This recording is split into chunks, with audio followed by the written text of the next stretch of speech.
जगह जगह नई बिल्डिंगें बन रही थीं और कहीं कहीं सन्नाटा पसरा था। खमेसर का बड़ा भाई रमेसर इसी कस्बे में मजदूरी करता था। उसने खमेसर को यहाँ सुपरवाइजर की नौकरी दिलाने का भरोसा दिया था। जून की गर्म दोपहर में खमेसर साइकिल से दिए गए पते की ओर बढ़ रहा था। पसीने से भीगा खमेसर एक कटरैनी दुकान पर रुका, पता पूछा और आगे बढ़ गया। रास्ते में उसे 8-10 साल का एक लड़का मिला। लड़के ने कहा कि वह भी उसी तरफ जा रहा है और उसे रास्ता भी पता है। खमेसर ने उसे साइकिल पर बैठा लिया और दोनों बातें करते हुए आगे बढ़े। लड़के ने एक बन रही बिल्डिंग की ओर इशारा करते हुए कहा कि यही वो जगह है। फिर उसने कहा कि उसका घर थोड़ा आगे है, काम खत्म करके उसे छोड़ देना। खमेसर ने हामी भर दी और बिल्डिंग की तरफ बढ़ गया। वहां एक वॉचमैन से पता पूछा तो उसने बताया कि मिसिर जी अभी 1 घंटे बाद मिलेंगे। खमेसर ने कहा कि वह इस बच्चे को उसके घर छोड़कर वापस आ जाएगा। वॉचमैन को कोई बच्चा नजर नहीं आया, लेकिन उसने बात टाल दी।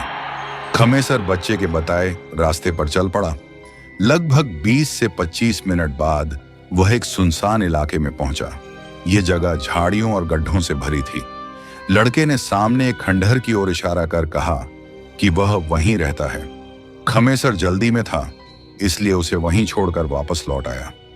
मिसिर जी से मिलकर खमेसर को नौकरी मिल गई। खुशी खुशी वह बाहर निकला और फिर से उसी कटरैनी दुकान पर पहुंचा।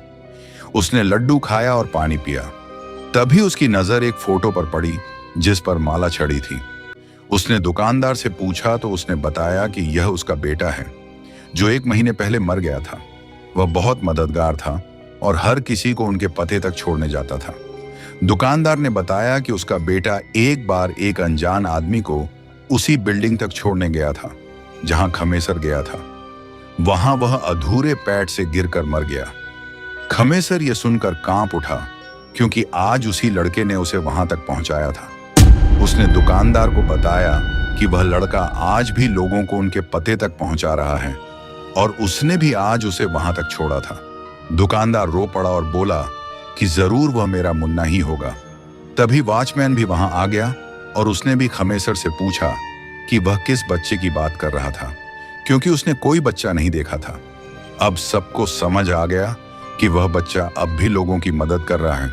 कहानी यहीं खत्म होती है, लेकिन यह सोचने पर मजबूर करती है कि क्या आत्माएं सच में होती हैं? अगर भगवान का अस्तित्व है तो भूत प्रेत क्यों नहीं? शायद कभी विज्ञान इसका जवाब दे सके। जय बजरंग बली।